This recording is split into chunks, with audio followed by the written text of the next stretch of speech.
World test championship शुरू होने वाला है चंद घंटों में। इंडियन स्क्वाड जो है वो भी अनाउंस हो गया है 15 जनों का।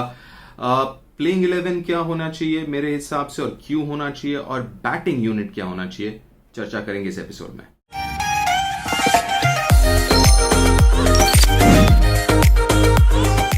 Hello and welcome to deep point. जी हाँ, उम्मीद है आप सब लोग सेफ हैं और are eagerly waiting for the world test championship.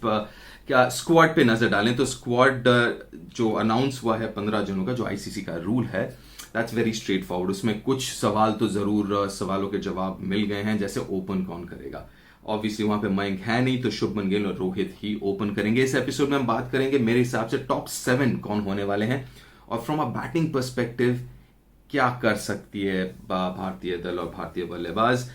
तो सबसे पहले है कि टॉप 7 में कौन आएगा। देखिए, टॉप 6 तक तो इज वेरी स्ट्रेट फॉरवर्ड। अगर बैटिंग लाइनअप आप देखें तो ज्यादा चॉइसेस वहां पे है नहीं। आपके पास रोहित, शुभमन गिल आप ओपन करेंगे, पुजारा 3 पे जाएंगे, 4 पे विराट, 5 पे अजिंक्य, 6 पे ऑब्वियसली ऋषभ पंत। टॉप 7 में से एक तो ऋषभ होंगे, कहां पे खेलेंगे वो बाद में बात करते हैं। तो ये 6 हो गए। नाउ द चॉइसेस, क्या हनुमा विहारी को आप खिलाएंगे। तो हनुमा के लिए मैं ये कहना चाहूंगा कि मेरे हिसाब से अभी तक he is an a fabulous job. 2-3 चीजें हमें ध्यान रखने की बहुत सख्त जरूरत है कि इंडिया में खेलते नहीं है, तो जहां पे भी खेलते हैं मतलब देश के बाहर खेलते हैं। More often than not tough condition, चाहे ऑस्ट्रेलिया, साउथ अफ्रीका, इंग्लैंड, देश के बाहर ही ज्यादा खेलते हैं। तो उनका कंपैरिजन किसी और बैट्समैन के साथ, स्पेशली नंबर्स के साथ, मेरे ख्याल से नहीं करना चाहिए, बिकॉज द कंडीशन में जहां पे वो खेलते हैं।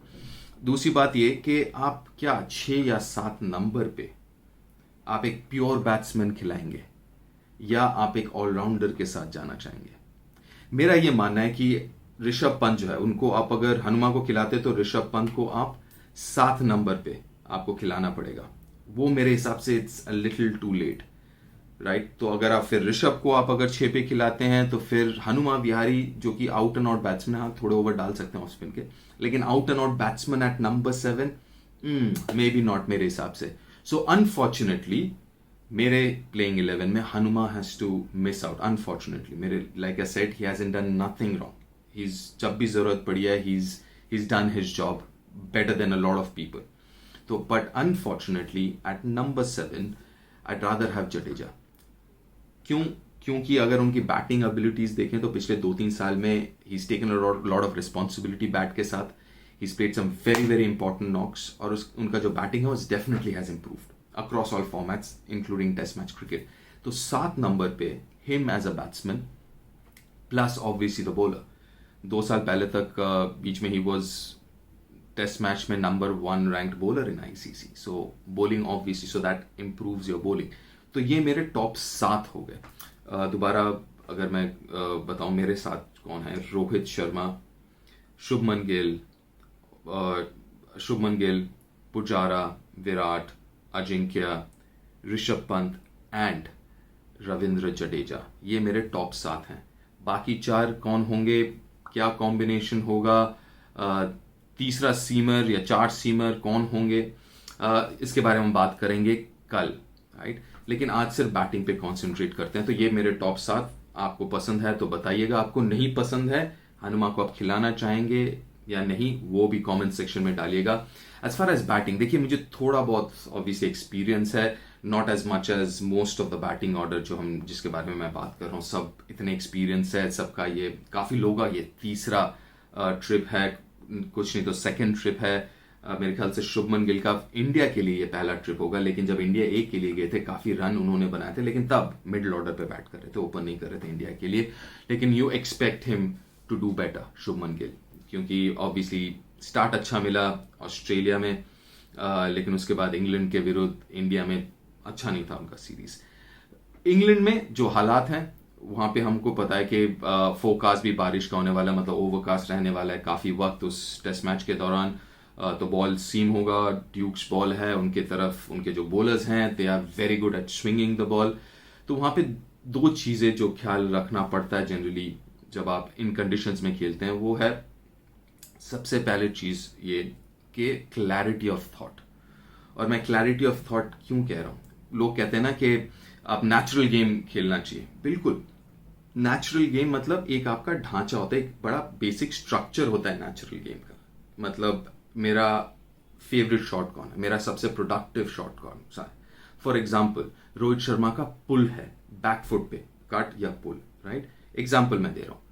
तो उसका मतलब ये नहीं है कि वो नेचुरल गेम उनका अटैकिंग है तो हर एक शॉट मारेंगे. क्लैरिटी ऑफ थॉट मैं कह रहा हूं इसलिए क्योंकि जो गेम प्लान है, जैसे रोहित का रहा है टेस्ट मैच क्रिकेट में कि ड्राइव ज्यादा नहीं मारते हैं, उनका वो डिपेंड करते हैं शॉर्ट पिच बॉल पे, पुल और कट पे. एंड दैट इज फाइन कि अगर वो पुल और कट मारे, अगर शॉर्ट पिच बॉल मिले, थोड़ा सा भी मौका मिले तो they have to score, because end of the day you have to score runs. लेकिन अगर उन जगहों पे बॉल नहीं मिलता तो you have to be very very clear in your thought process, in your game plan कि भैया मैं नहीं मारूंगा. अगर मेरा गेम प्लान में ड्राइव नहीं है, unless it's absolutely half volley या फुल टॉस, मैं नहीं मारूंगा. If that's your game plan, stick with that game plan. If your game plan is कि भैया अगर शॉट करेगा, रूम मिलेगा, कट मारूंगा, प्लीज गो हेड.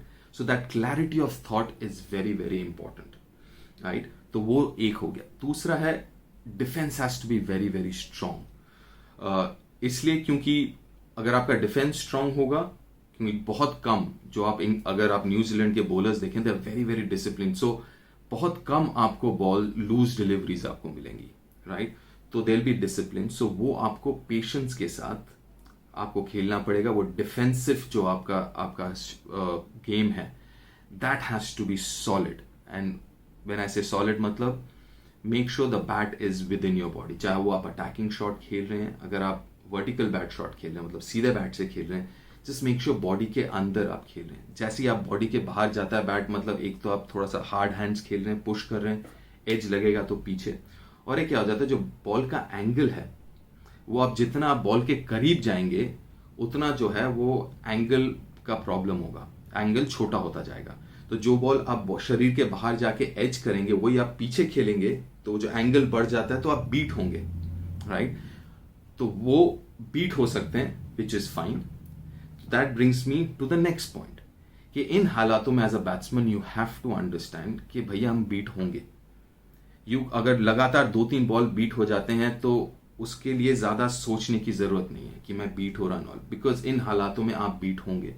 सो जैसे विराट ने पिछली बार, मुझे याद है 2018 में, उन्होंने बहुत अच्छी बात कही थी कि उस सीरीज में वो इतने सक्सेसफुल हुए क्योंकि उन्होंने अपना जो ईगो था वो घर पे छोड़ के आते या ड्रेसिंग रूम में छोड़ के आते.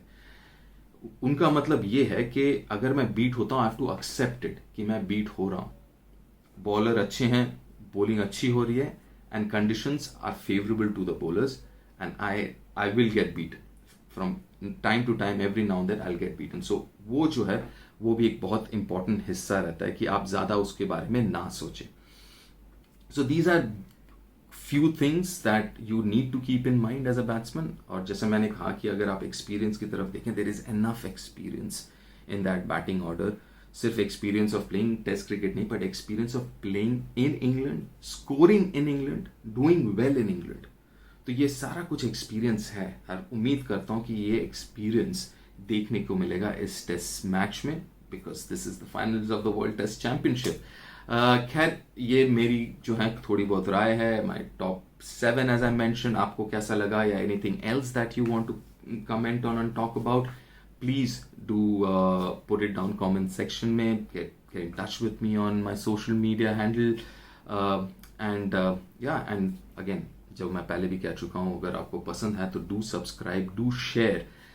जो फैमिली है उसको बढ़ाते हैं. Let's get more people involved in this, and let's just grow together. तो ये रहा, और उम्मीद करता हूँ कि आप लोग सब healthy and looking after yourself, looking after people around you as well, and do please follow the COVID protocols. I know थोड़े लॉकडाउन खुल रहा है धीरे धीरे, but don't drop your guard. Please don't drop your guard. All of us have been doing so well. Let's keep going, right? चलिए, कल मिलते हैं with the bowlers and the bowling combination, right? So I'll see you then. I'll see you tomorrow with the bowlers and the bowling plan according to me. Till then, do take care.